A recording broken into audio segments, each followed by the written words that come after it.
Hi, friends. I'm so excited that you were able to join me today.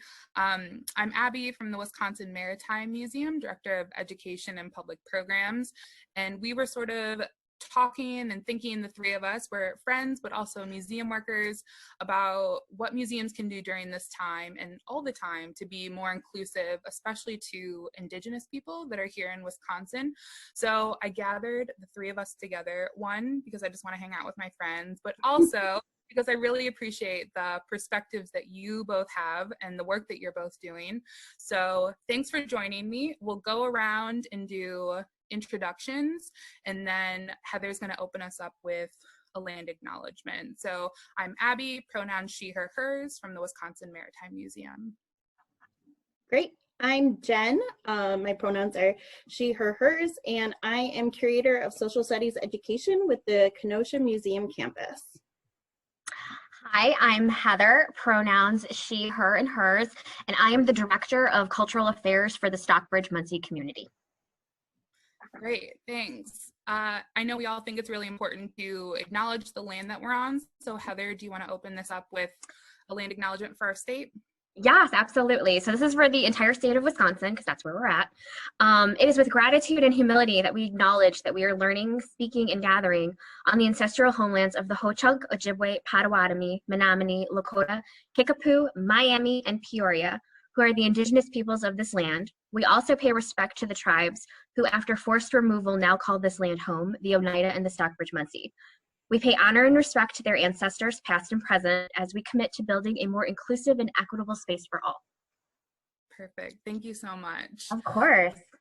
So I want to kick off by maybe, Heather, starting with you. I think a lot of people in Wisconsin don't know about the full holistic story of Wisconsin and our heritage here. So can you give us a rundown of Wisconsin's American Indian tribes and nations, and in particular Oneida, Stockbridge-Munsee, which I know you are a member of and have close ties to? Yes, for sure. I am enrolled citizen Oneida Nation and first line descendant Stockbridge-Munsee. First line descendant means that my mother is an enrolled member of the tribe. However, because of blood quantum standards put in by the federal government, I do not have enough to qualify as enrollment in Stockbridge-Munsee. But I identify more with them because growing up we used to, go to the reservation, go to powwow, whatever, and I always did Stockbridge-Munsee. However, I'm very proud of my Oneida heritage as well. Wisconsin, just like the entire continent of the United States, is home to indigenous peoples. We've been here for centuries. We were the first peoples here. We are the first human beings that inhabited this land. And so particularly in Wisconsin, there is a rich Native history. Wisconsin and Michigan both have large Native American tribe populations that are east of the Mississippi, because after 1830 with removal, all the tribes are pushed westward.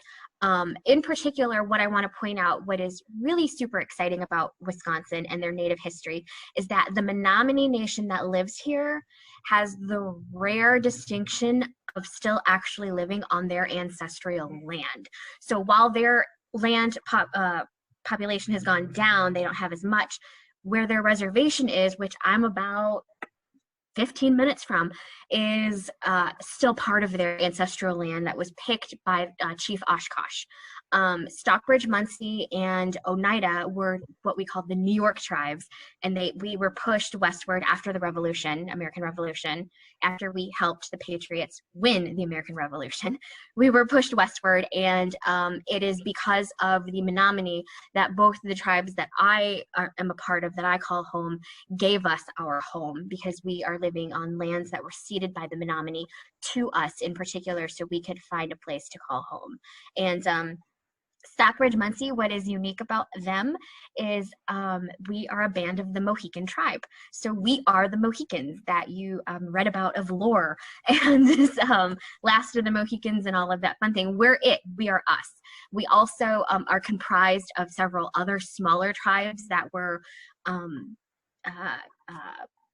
almost wiped out by the colonists. So we have the Brotherton, we have the Narragansett, we have the Pequot. All of these other smaller tribes that were out east traveled with us, and so that's why we are Stockbridge-Munsee. Oneida Nation of Wisconsin also has Oneida Nation of the Thames, which is in Canada, and Oneida Nation of New York, which still is living on ancestral land in New York. Wow. And I think that as somebody who didn't grow up here, and especially when we were going to school, we weren't asked to learn about tribes, and sort of we learned about Native Americans or American Indians as sort of like a monolithic group of like tribes did this and American Indians did that. Yeah. It's not true, because what I'm learning living in Wisconsin and what I really appreciate about Wisconsin is that we really talk about each tribe and how they're different and how cultures are different, languages and lands and traditions, and I never learned that. So I really appreciate both of you taking time to educate me, and then whoever watches this, even if nobody watches it, I'm learning already, so thank you. Heather, I heard you talk about blood quantum, and that's something that I've recently learned about. Can you talk about what that is for people that might not know? Yeah, actually, I'm currently preparing a lecture that hopefully, fingers crossed, I get to present out at Crazy Horse this summer. It's scheduled, but of course with the pandemic, we don't know what's going to happen. But blood quantum was an idea that was come up with from the federal government through the Bureau of Indian Affairs, so the BIA, and it basically determines how Indian you actually are from a governmental perspective. So during the 1930s with the IRA, which was the Indian Reorganization Act, what it did is it kind of reestablished tribes as a whole. And what the government did is they actually sent out anthropologists and other people to come to the various tribes in the country and literally do things like measure how far apart our eyes were, how big our noses were, what our face shapes were, and determined whether or not we were Indian enough to be counted. And so quantum also factored into that. So it's basically what the standard across the board is in order to be enrolled citizen of a tribal nation, you have to be 1/4 of one kind. So for me, I am 1/4 verified proof Oneida. We know that for a fact. However, I'm Oneida, I'm Stockbridge-Munsee, and I also have Mexican in my ancestry as well. And we know many of Mexican people are indigenous. So I could, and have a little bit of Irish, but I could be very well, I'm well over that half, but I am 1/4 of one kind that we could prove. And the burden of proof is put on the person in order to prove it. So it's weird. So while my mother is enrolled Stockbridge-Munsee, myself, my brother, and my sister, and all of my cousins from my mom's sibling line were all enrolled Oneida because we don't have enough to be Stockbridge-Munsee. So it's a touchy subject. A lot of tribes are working on revamping their quantum stats right now, their quantum policies, and a lot of people do look at it as a colonized policy to basically limit how many Indians there actually are, because while we are still around and we are still living and breathing, our treaties still matter. And so that is, treaties are governmental contracts that have to be honored, and many of those treaties include annuity payments from the federal government to the native tribes. So the BIA keeps real strong tabs on what quantum is because they want to know how many of us are left. Mm-hmm. And I imagine that gets tricky, like you were saying, how you culturally identify really strongly with Stockbridge-Munsee because that's how you were raised and those are the powwows you went to. But then, according to blood quantum, you're technically Oneida. So that must get hard if you're culturally raised one way, but then the government says you're something else. That's tough, I would imagine. It is tough. I'm definitely proud of my Oneida heritage and proud of my Oneida background. And they have a strong and rich history as well. Again, I'm only a half hour from Oneida Reservation here in Wisconsin. But yeah, it's kind of weird because I kind of feel like a foreigner sometimes when I go to the Oneida Res. As opposed to when I go to the Stockbridge Res, where everybody knows me, I have a presence there, I work there.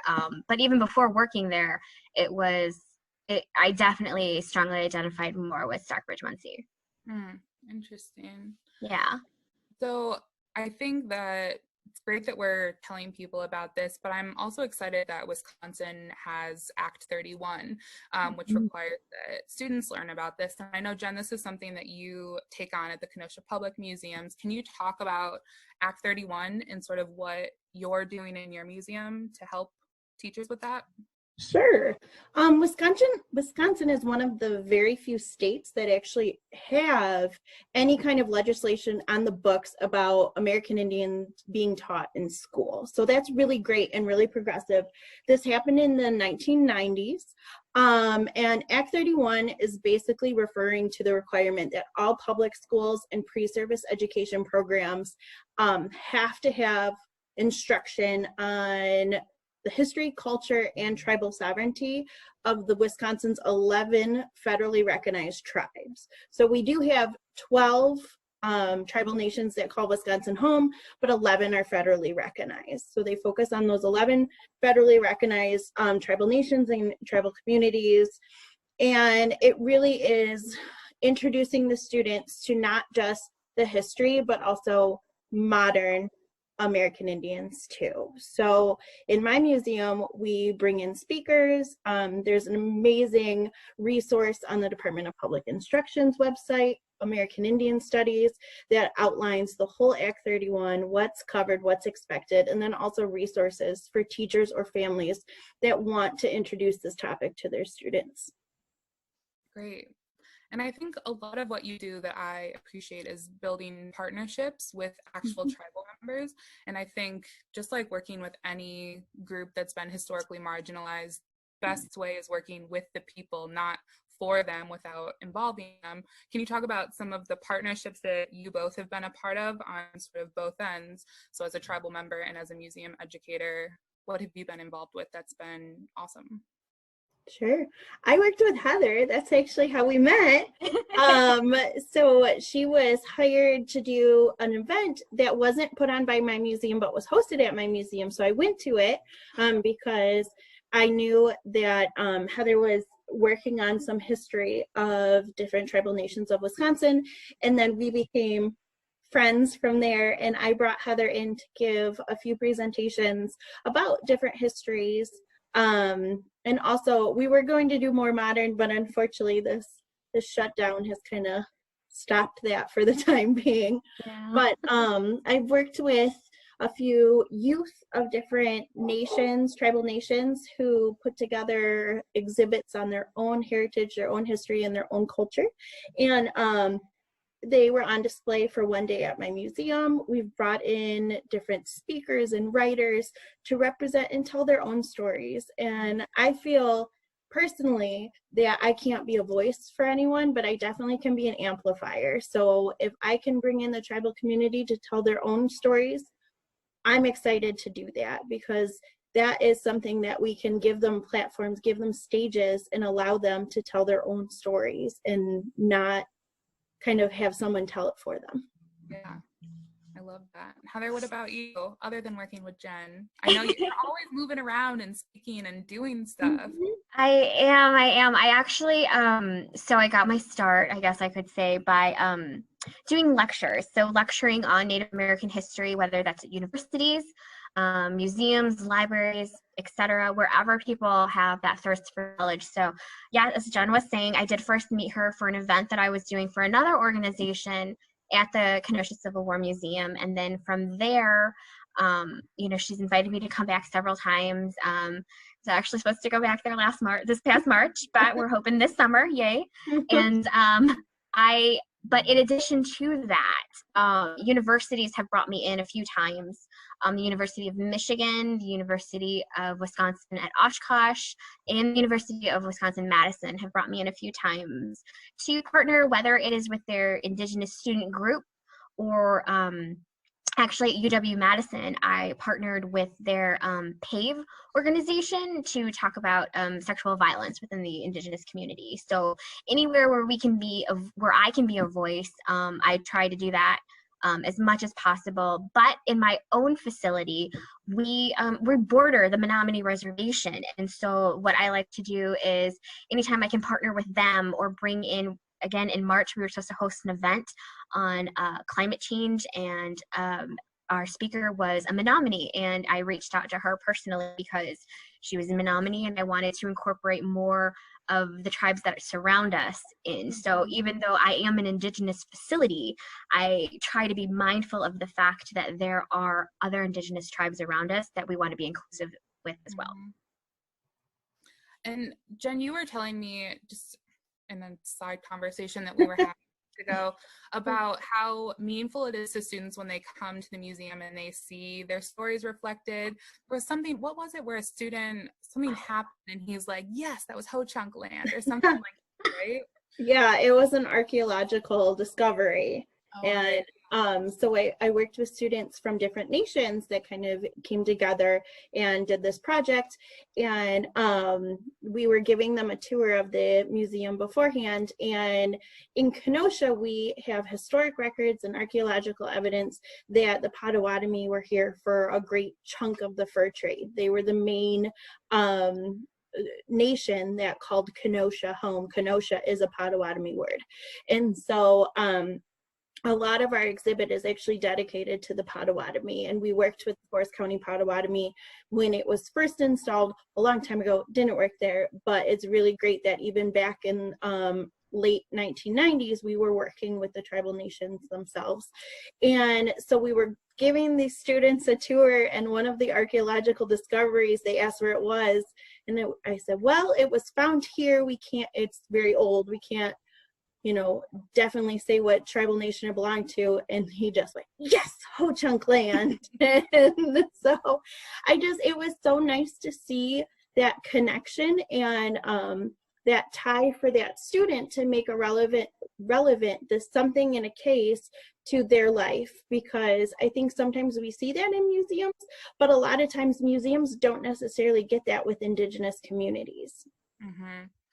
And I think for us at the Maritime Museum, we're in Manitowoc, so we also have sort of this rich history of lots of tribes and nations were in our area, but we have not done a great job of creating partnerships and telling that story. And up until last year, we did not have anything about American Indians in the museum, even though we all recognize that these are the literal first people on our waterways, right? How can we tell the story of Wisconsin's waterways and not tell about the first people to live and work and come from the rivers and the lakes? So that's something that I've been working hard to fix. So we had our Indigenous Waters exhibit last year featuring canoe we had on loan from the Menominee. And like Heather was saying, because they have their ancestral lands, this dugout was found submerged in a waterway on reservation. So they know that this is likely from Menominee because they've always been there. And what I love is that some of the people there at the museum on the reservation were telling us that the Menominee, their origin story is coming from the river. So they're of the waterways, which was such a great tie-in. But we need to do more. And that's why I appreciate these conversations, because this should be ingrained in everything that we're doing, because there is no story about maritime history without telling about the beginning. And it's not just the beginning, which I think is something that people struggle with. This is American Indians are here. They're still a part of the maritime landscape. They're still a part of our state and our region and our country. So also talking about modern day issues involving American Indians, like the No Back 40 mine that the Menominee are dealing with right now, and the Nibby walks, the water walks that Anishinaabe women are doing all around the Great Lakes region. These are things where modern people are still fighting for the protection and conservation of our natural resources. So it's not just the doom and gloom of the past or like way back then. It's a modern story that we have to be telling too, right? Mm-hmm. So for people that want to be more inclusive to these narratives and want to do better, so we'll do this in two parts. So what can museums do? Where should we start for people that are, or libraries or cultural institutions? What's a good first step to being more inclusive to Indigenous stories? That's a good question. It is. I think one of the biggest things, and Heather and I have worked together on this, and we're going to continue to work together, which I'm really excited about, is indigenizing museum education curriculum. So moving away from that just in the past, in the holidays and heroes, where you only talk about the people that we all kind of know, like the Sacagaweas, the Pocahontases, but instead incorporate it into everyday histories or everyday narratives. Because like you were saying, there's still a large part of maritime stories that are about American Indians of presence. And I work at a Civil War museum. We have expanded our narrative because there wasn't just one type of person that fought in the Civil War. There were women that hid out. There were African Americans that fought. There were a soldier from the Philippines, which is amazing. But there was also companies that were just Indigenous soldiers. So we need to make sure that we bring in all of those narratives when we're talking about it. So just a simple change of thinking and moving away from just that Eurocentric, but include these Indigenous stories in your everyday. Don't make it special just for November, make it an everyday. And I don't know, Heather, I might have stole some of your thoughts on that one, but we work so closely on it. We've had multiple hour conversations on this, and we're going to continue to have these too. Yeah, I would just, in addition to what you just said, Jen, is I think the step towards anything, because I am first and foremost a historian. So the first step to anything is acknowledgement. Mm-hmm. I think that is most important. So whether that is acknowledgement that, atrocities were committed in the United States, slavery was a thing, women couldn't vote, acknowledging the atrocities first and foremost, and acknowledging the first peoples that were here. I think when you walk through the doors of any cultural facility, it can be small, super small, but an acknowledgement that we were there. And then from there, we build on what Jen was saying with the indigenizing, the curriculum, the programming, the exhibits, all of that fun stuff. Mm-hmm. And I think we've touched on this, but it's so important to work with tribal members and actual content experts that have lived this experience. And I work in accessibility, and it's sort of like you can't do something for people with disabilities without working with people with disabilities. It's the same thing. You have to work with people that have that lived experience, or you're going to get your stuff wrong, and it's not going to be an authentic amplification of stories. You're just going to be retelling and regurgitating things, and that's not a meaningful connection, I would think. And it might be inaccurate if you're telling it from what you know and what's been passed down in your institution, or what you read in a book that might not be written by a Native author. So really bringing in the tribal communities and the Indigenous thought leaders, or just Indigenous people in general, is a great way to really make sure that your programming is authentic and appropriate. And that's really important in museums. Mm-hmm. And also I've heard in conference sessions that I've gone to, like, doing your research about who you're working with, because I heard this last year at the American Alliance of Museums, there are more people that say they're Cherokee than there are actual Cherokee people in this. Oh my God, yes. Yeah. And so they went through like a couple of controversial figures who say, like, I'm Cherokee, and they think that gives them like carte blanche to say and do whatever they want. But you have to do your research that this person is who they say they are, and that they are well respected in the rest of the community, because you can end up working with some frauds or people that are appropriating cultures that are not their own. Absolutely. Exactly. So for museums, great, that's awesome, but what about everyday people? What should people be reading and doing and learning just to be more inclusive Wisconsinites or citizens of the world? What should we do? Acknowledgement for sure, good step for everybody. Seeing whose land you're on and researching those tribes, that's important. But what else? I mean, we're in the middle of a pandemic. Everyone has time on their hands to pick up a good book or to watch a good documentary. I'm a big fan of documentaries. I love books too. But I mean, there's so many things that you can watch from reputable documentary filmmakers. I like a lot of things that like Ken Burns does in his big documentary that he did for PBS, The West. The acknowledgement and the in-depth that he went into just on the Indigenous nations who were out west was amazing. Netflix has a ton of documentaries. HBO, Amazon Prime. But then also just one of my favorite books to tell people to read is An Indigenous People's History of the United States. Just pick it up and read it. It's not even a long read. It's maybe like that thick. It's super easy. You can get through it, I promise. There's also a full version. I did the audiobook. So. Yeah, see, audiobook if you have trouble reading. And the kids version audiobook. too.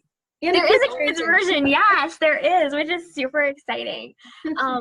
But then, and also too, when you're watching fun movies like, I don't know, like Dances with Wolves or something, take it with a grain of salt.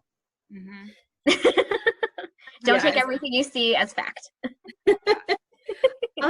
Yeah, I think kind of along with everything Heather said, read and watch documentaries. There's a great one on stereotypes of American Indians in film called Real Indian. It's really so good. So great. I think I recommended it to Heather. I watched it finally. It was so good. I also think Wisconsin, we're really incredibly lucky because we actually have sites that date people here to 14,500 years ago. So we have so much environmental and people history. So we have sites that have effigy mounds. We have a site that dates back to 1050 AD, which is in the Cahokia network. We have all of these past sites that you can learn about. And when this all lifts, you might be able to visit with respect and acknowledgement of whose land you're on and what you're doing on that land. Most reservations have, or tribal communities have, a cultural center or a museum like where Heather works, so you can go visit them in person or maybe online virtually if we can't go now. I recommend a lot of different books. There's a really great one that is Everything You Wanted to Know About Indians But Were Afraid to Ask by Anton Treuer, and it really delves deep and does answer some of the questions that you might be embarrassed to ask if you're an outsider. So I think that there's just a lot of that. Another thing, if you want to do something, read Native authors, buy from Native sellers. We were just talking about that before we started recording. And then also watch your language. So I know that there's a lot of trendy words like, oh, that's savage, or this is my tribe. Be really respectful. You don't need to use, or we're just going to have a powwow. Yeah. Just watch those simple language choices. Really breaks down stereotypes too. And, you know, reinforces, and it doesn't reinforce the things that we think about necessarily that aren't authentic or true. Sure. I was just going to say, because we were talking about it, when we're all stuck at home and online shopping anyways, seek out those Indigenous artists and clothing companies and bookstores. Time for research. But if you have the money, support people that are still keeping these arts and crafts and traditions alive. And even if they're not, even if it's something new and exciting, support Indigenous people in whatever they're doing as a way to give back, for sure. Yeah, maybe we can link some sites or some books. We can link some stuff. I'm wearing my decolonized sweatshirt from Self Sovereignty, so I'll link to that. Yeah, and I think we're also very lucky to have incredible people here in Wisconsin. I know we're all friends with David O'Connor, who's just the best.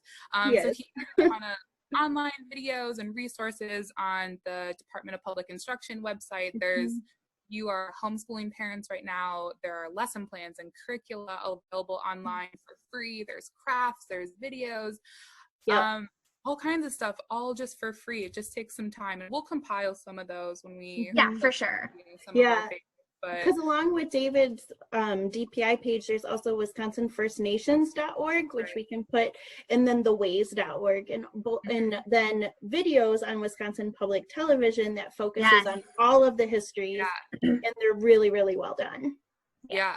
And they're only a half hour long. You can take the time and watch them. And for us in particular, I'm super interested in maritime history, so I've been doing some deep dives, if you will, into dugout canoes.